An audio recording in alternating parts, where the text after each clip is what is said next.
जाजपुर जिला कलिंग नगर नीलांचल इस्पात निगम लिमिटेड एवं Tata steel foundation पक्षर Dangadi block सालीजंगा पंचायतर बजरपल्ली ग्राम में एक साप्ताहिक मागणा स्वास्थ्य सेवा शिविर अनुष्ठित हो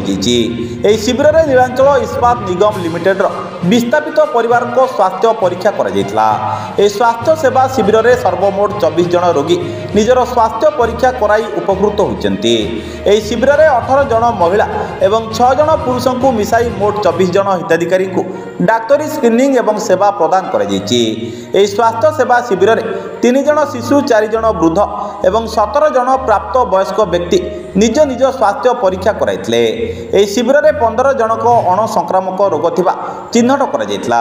जो 4 जन उच्च रक्तचाप रोगी चिन्हट होते मधुमेहर कौन मामला चिन्हट हो नाला। यह व्यतीत टीम 10 जनक घर को जाई सेमानक स्वास्थ्य परीक्षा करते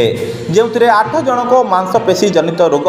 2 जनक स्वास्थ्य नली संक्रमण जड़े स्त्री रोग 3 जनक रक्तहीनता 5 जनक चर्म रोग एवं 2 जनक भाइराल ज्वर एवं 5 जनकर साधारण दुर्बलता भली विभिन्न स्वास्थ्य समस्या थिबा विषय जना पड़ा एवं सेमानक चिकित्सा कराई औषध प्रदान कर